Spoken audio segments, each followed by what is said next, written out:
Hello friends, welcome to my YouTube channel education Vatika. Friends, education Vatika channel में आपका बहुत बहुत स्वागत है। फ्रेंड्स, आशा करता हूं कि आपकी पढ़ाई हर रोज़ की भांति आज भी चल रही होगी। फ्रेंड्स, हम हर रोज़ की भांति आज फिर आपके सामने एक बहुत ही ज़बरदस्त टॉपिक को लेकर के आपके सामने प्रेजेंट हुए हैं।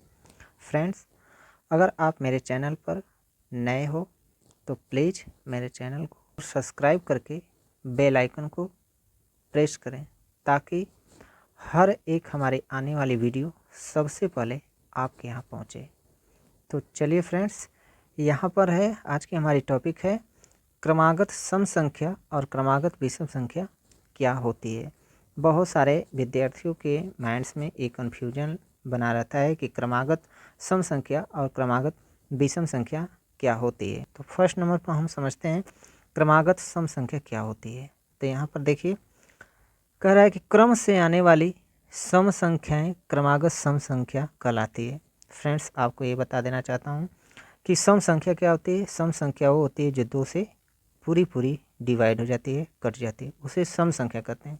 अब यहाँ पर क्रमागत की बात आई है कि क्रमागत सम संख्या क्या होती है। तो यहाँ पर बोल रखा है कि क्रम से आने वाली सम संख्याएं क्रमागत सम संख्याएं कहलाती है। यहाँ पर दिया है दो क्रमागत सम संख्याओं में दो का अंतर होता है। देखिए फ्रेंड, जब भी क्रमागत की बात कहेगा वो भी सम संख्या, तो उनके बीच कितने का अंतर होगा? केवल और केवल दो का अंतर होगा। जैसे मान लीजिए पहली क्रमागत सम संख्या यक्स है। हमने मान लिया है कि हमें नहीं पता था कि कौन सी है, तो मान लीजिए पहली क्रमागत सम संख्या दे रखा है यक्स। तो अगर हमें दूसरी वाली क्रमागत सम संख्या चाहिए तो इस पहली वाली में हम कितना ऐड करेंगे, कितना जोड़ेंगे? 2 प्लस जोड़ेंगे। तो यहाँ पर देखिए बोला है दूसरी क्रमागत सम संख्या इज इक्वल टू पहली में हम कितना ऐड करेंगे? 2 ऐड करेंगे। अब इस तरह से तीसरी की हमसे पूछ लेगा,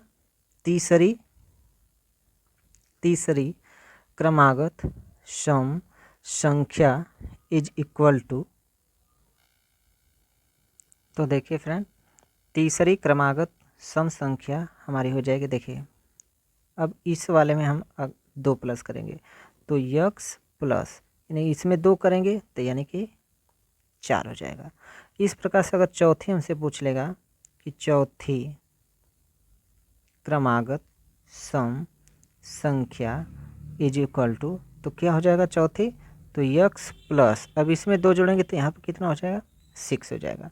इस प्रकार से आप जितना चाहें उतना क्रमागत सम संख्या प्राप्त कर सकते हो।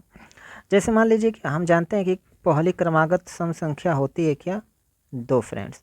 तो अगली अगर क्रमागत सम संख्या अगर हमें पता करना होगा तो देखिए इसी पर रखिए, तो यक्स का वैल्यू 2 दिया, तो अगर यहाँ पर हम 2 भरेंगे तो 2 अब प्लस ये पहले से 2 ऐड किया हुआ है तो कितना आ जाएगा?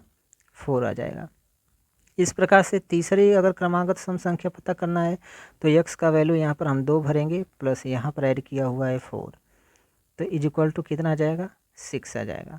अगर हमें चौथी क्रमागत सम संख्या पता करना है तो यक्स का वैल्यू 2 रखा है प्लस यहाँ पर रखा है आपका 6, तो इज इक्वल टू कितना आ जाएगा? 8 आ जाएगा।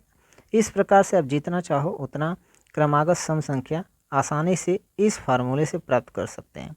इस फार्मूले का यूज कब किया जाता है? जब हमें कोई क्रमागत सम संख्या नहीं पता होती, तब हम मान लेते हैं कि इस प्रकार से क्रमागत सम संख्या होगी। अगर इस पैटर्न पर मान करके आप किसी सवाल को सॉल्व करें तो आसानी से सॉल्व हो जाएगा सवाल, वो भी जब बोलेगा क्रमागत सम संख्या, तब यह पैटर्न आपका लागू होगा।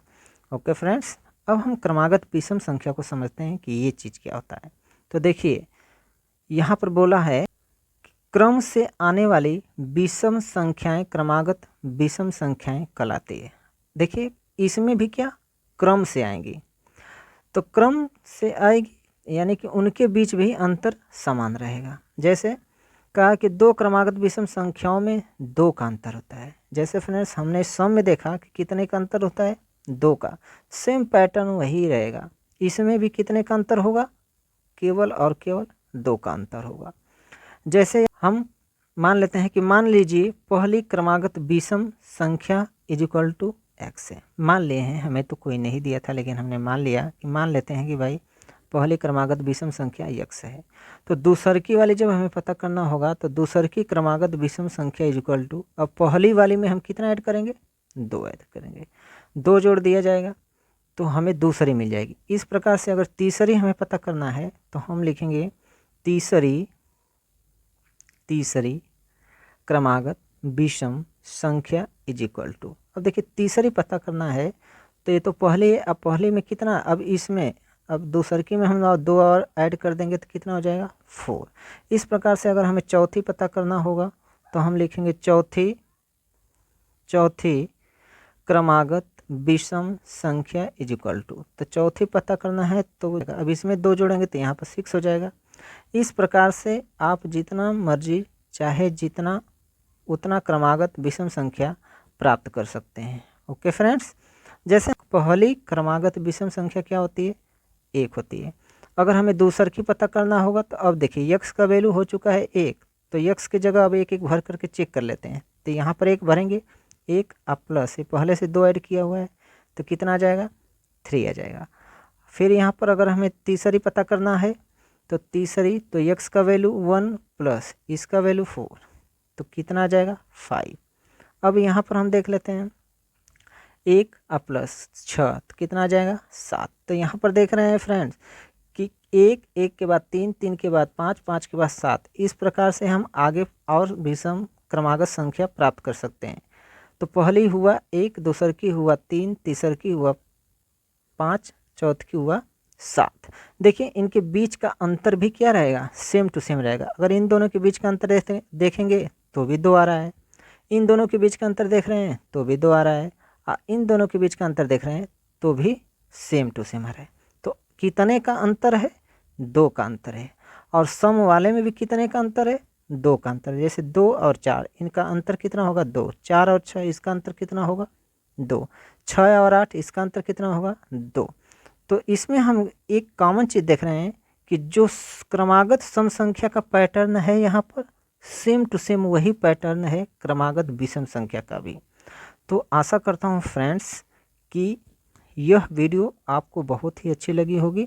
अगर फ्रेंड्स ये वीडियो आपको अच्छी लगी तो प्लीज़ मेरे चैनल को लाइक करें, शेयर करें और सब्सक्राइब करें और बेल आइकन को प्रेस करें ताकि हमारी हर एक आने वाली वीडियो सबसे पहले आपके यहाँ पहुँचे।